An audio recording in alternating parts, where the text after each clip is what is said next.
Today, we are going to be talking about CPR. Good day to all of our viewers. Cardiopulmonary resuscitation (CPR) is a skill we believe every child and individual should be taught and know about. CPR works by keeping a person's blood flowing until healthcare professionals are reached. So you see, even people without first aid training can still save a life because immediately CPR is initiated to a person whose heart has stopped beating can double or even triple the person's chances of surviving. We therefore see the need to sensitize our fellow children because of the various incidences occurring in different parts of the country.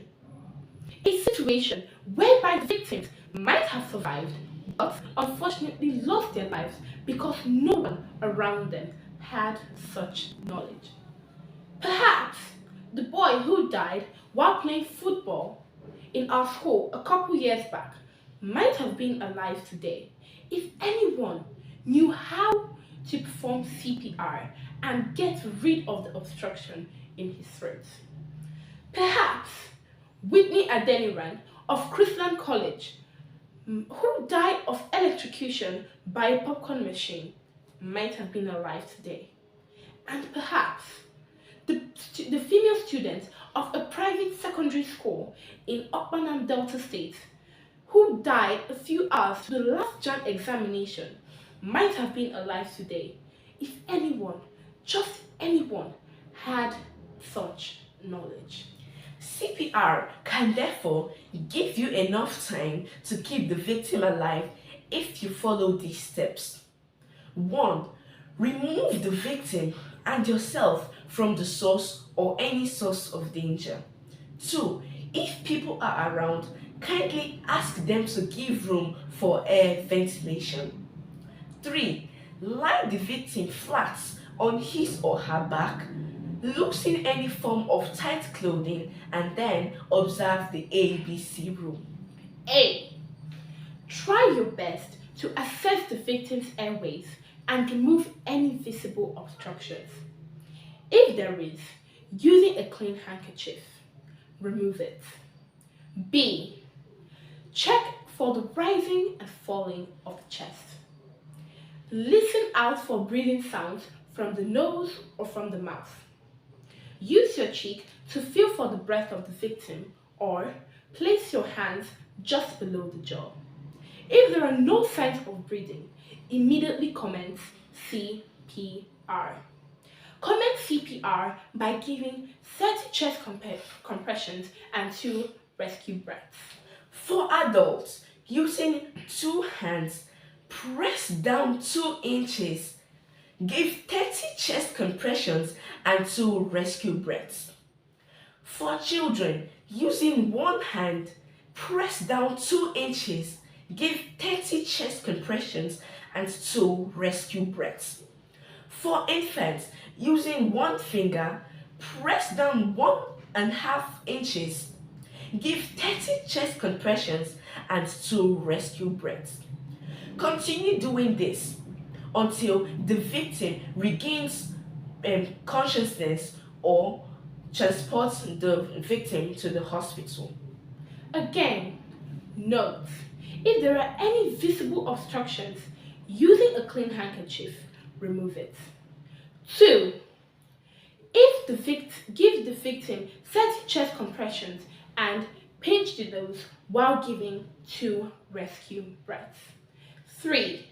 Once the victim regains consciousness, lie the victim in the left lateral position till professional help arrives.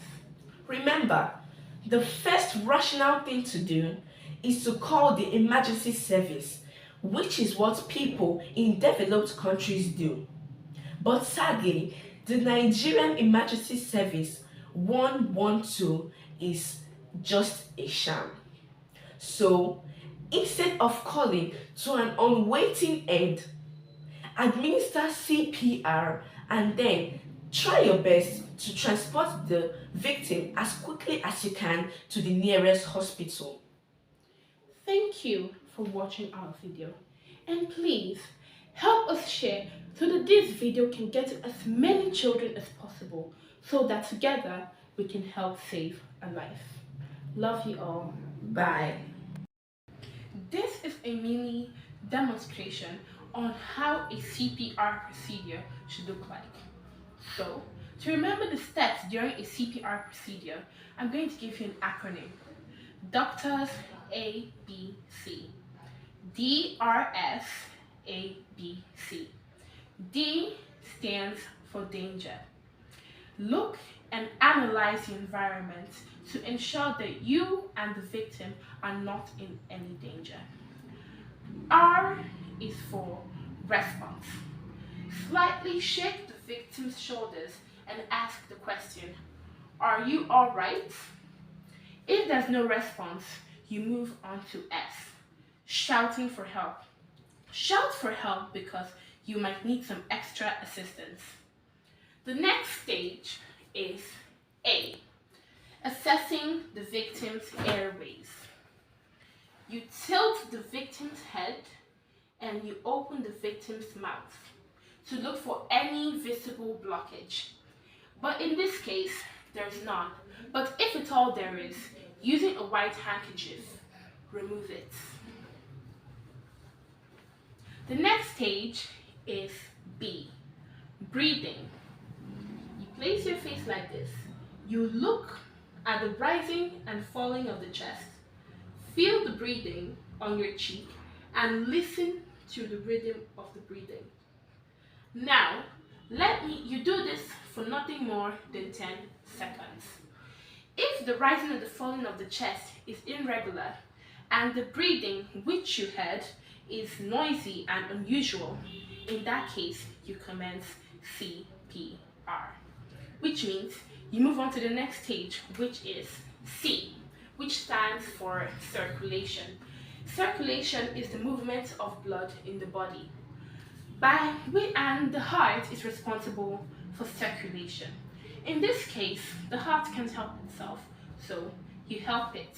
You interlace your fingers and you place the heel of your fingers at the center of the chest, and you give 30 chest compressions. You go hard and fast, and by that I mean 2 times in 1 second. After giving 30 chest compressions, you are expected to give a mouth to mouth. So you close or pinch the nose of the victim, but if you're not, you do that twice. But if you're not comfortable, you can just continue with the 30 chest compressions till professional help arrives or the victim regains consciousness. If the victim regains consciousness, then you are expected to put the victim in a left lateral position. Turn the victim this way,